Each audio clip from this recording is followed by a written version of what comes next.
Taking that internship in a remote mountain lab might not have been the best idea.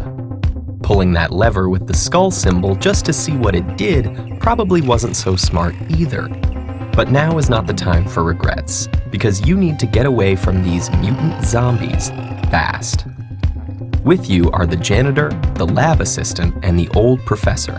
You've gotten a head start, but there's only one way to safety: across an old rope bridge spanning a massive gorge.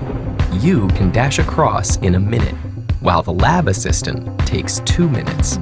The janitor is a bit slower and needs 5 minutes, and the professor takes a whole 10 minutes, holding onto the ropes every step of the way. By the professor's calculations, the zombies will catch up to you in just over 17 minutes. So you only have that much time to get everyone across and cut the ropes. Unfortunately, the bridge can only hold 2 people at a time. To make matters worse, it's so dark out that you can barely see, and the old lantern you grabbed on your way only illuminates a tiny area. Can you figure out a way to have everyone escape in time? Remember, no more than 2 people can cross the bridge together. Anyone crossing must either hold the lantern or stay right next to it, and any of you can safely wait in the dark on either side of the gorge. Most importantly, everyone must be safely across before the zombies arrive. Otherwise, the first zombie could step on the bridge while people are still on it. Finally, there are no tricks to use here. You can't swing across, use the bridge as a raft, or befriend the zombies.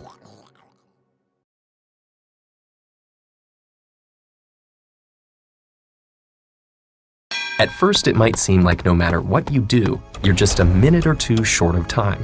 But there is a way. The key is to minimize the time wasted by the 2 slowest people by having them cross together. And because you'll need to make a couple of return trips with the lantern, you'll want to have the fastest people available to do so. So, you and the lab assistant quickly run across with the lantern, though you have to slow down a bit to match her pace. After 2 minutes, both of you are across, and you, as the quickest, run back with the lantern. Only 3 minutes have passed. So far, so good. Now comes the hard part. The professor and the janitor take the lantern and cross together. This takes them 10 minutes, since the janitor has to slow down for the old professor, who keeps muttering that he probably shouldn't have given the zombies night vision. By the time they're across, there are only 4 minutes left, and you're still stuck on the wrong side of the bridge. But remember, the lab assistant has been waiting on the other side, and she's the second fastest of the group. So she grabs the lantern from the professor and runs back across to you. Now, with only 2 minutes left, the 2 of you make the final crossing. As you step on the far side of the gorge, you cut the ropes and collapse the bridge behind you, just in the nick of time. Maybe next summer you'll just stick to the library.